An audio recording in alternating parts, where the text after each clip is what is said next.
Salut, je m'appelle Louis. Et si tu es là, c'est parce que tu es aussi attiré que moi par la peur. Dans une petite ville des États-Unis, Willowbrook, vit Ethan Miller, un homme de 32 ans, qui a déménagé en ville il y a quelques mois, à la recherche d'une vie plus calme, après un divorce tumultueux. Il travaille comme graphiste indépendant, ce qui lui donne la possibilité de passer beaucoup de temps à la maison. Cependant, le calme des lieux commence bientôt à se transformer en une scène inquiétante.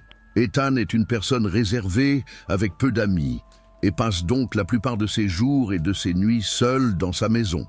Une maison vieille et un peu délabrée.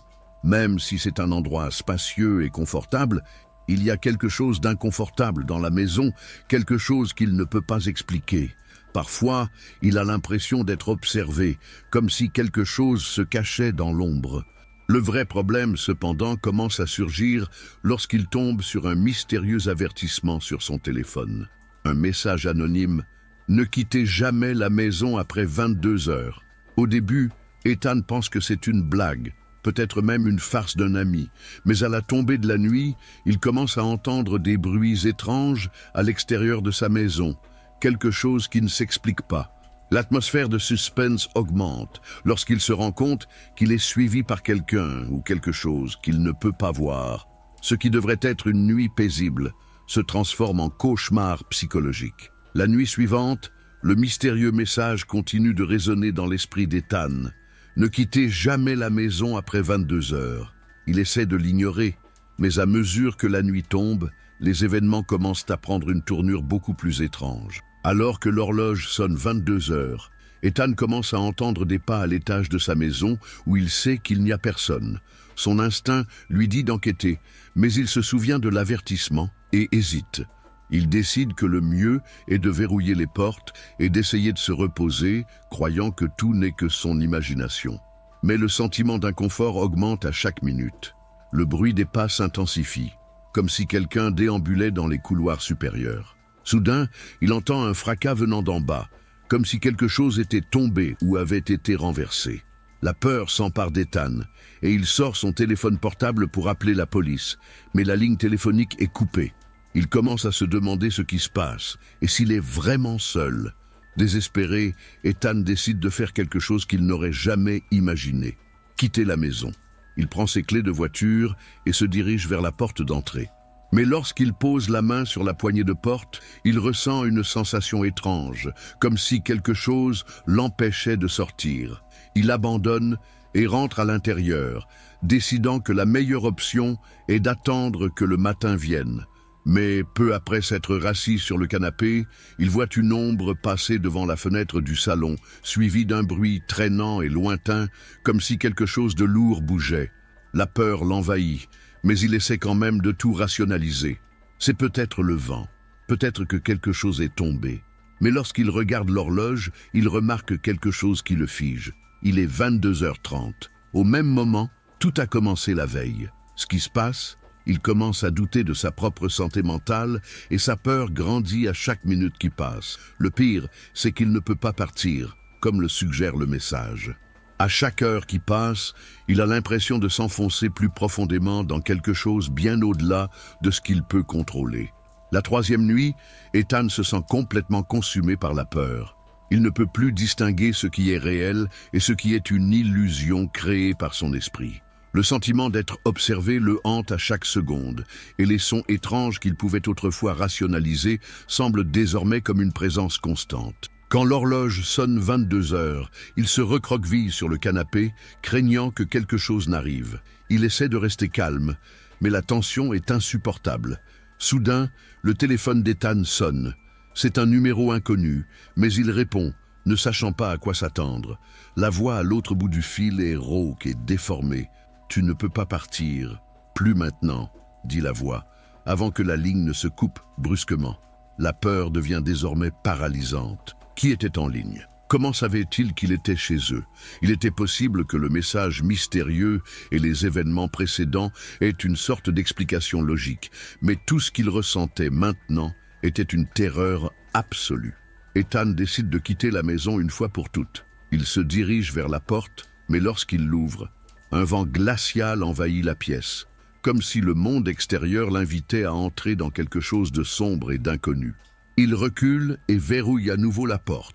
Mais alors qu'il regarde par la fenêtre, il aperçoit une silhouette debout sur le trottoir devant sa maison. Elle est toujours à le regarder, sans bouger. Le cœur d'Ethan s'emballe. Il essaie d'ignorer la silhouette, mais le sentiment d'être observé est insupportable. Alors que le personnage s'approche de la maison, Ethan se retrouve de plus en plus piégé à l'intérieur de l'endroit qu'il craignait. Il est piégé dans un cycle de peur, et toute tentative de fuite semble plus impossible. Le téléphone sonne à nouveau, mais cette fois, ce n'est pas la voix déformée. C'est un enregistrement. Ne quittez jamais la maison après 22 heures. Vous savez ce qui va se passer. L'enregistrement se répète comme un avertissement, mais Ethan ne comprend pas ce que cela signifie. Il se sent de plus en plus perdu et impuissant. Dans un moment de désespoir, il décide d'affronter la silhouette extérieure.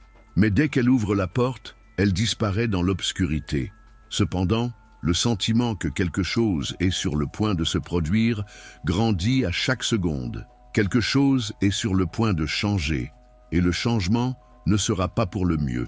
La peur saisit Ethan comme jamais auparavant.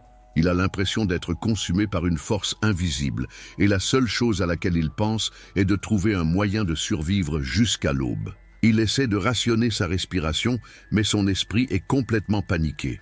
Il ne sait plus s'il délire ou s'il se passe réellement quelque chose de surnaturel, mais une chose est claire, il doit affronter ce qui est à sa porte, sinon la peur le vaincra.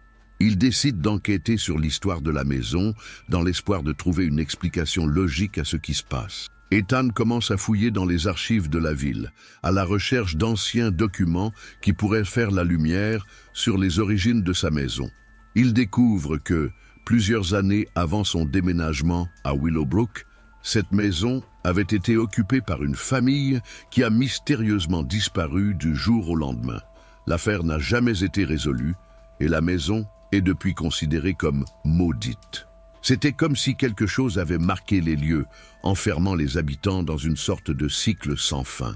Grâce à cette information, Ethan a le sentiment d'avoir désormais une idée de ce qui pourrait se passer. Il se rend compte que, d'une manière ou d'une autre, lui aussi fait partie de ce cycle et que la clé pour s'échapper est d'affronter ce qui le hante. Le message « Ne quittez jamais la maison après 22 heures » n'est pas seulement un avertissement, mais une malédiction, une règle qui doit être enfreinte pour qu'il soit libre. Mais, en y réfléchissant, il commence à réaliser quelque chose de plus inquiétant. Ce n'est pas seulement la maison qui est contre lui. Il commence à remarquer la présence d'un personnage mystérieux dans la ville. Quelqu'un qui semble toujours se cacher et l'observer de loin.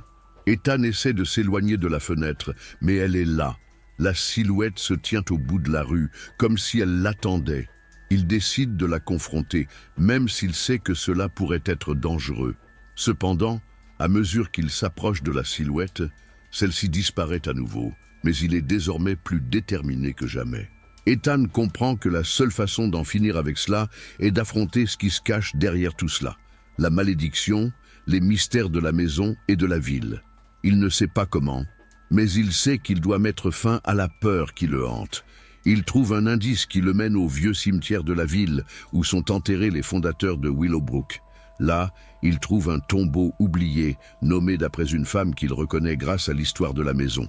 La femme était la matriarche de la famille disparue et elle s'appelle Sarah Greenfield. Mais ce qui le choque encore plus, c'est ce qui est écrit sur la pierre tombale. Toute personne partant après 22 heures sera rappelée. Avec cette révélation, Ethan ressent un mélange de soulagement et de désespoir. Il sait ce qu'il doit faire. La réponse est là, dans la tombe de Sarah Greenfield. Mais en rentrant chez lui, il se rend compte que le temps presse. Il est déjà 22 heures. La silhouette mystérieuse réapparaît, plus proche maintenant, et avec un sentiment d'urgence qu'Ethan ne peut ignorer. Il doit faire quelque chose. Et vite, la tension est insupportable. Alors qu'il est 22 heures, Ethan sait que le moment d'agir est arrivé.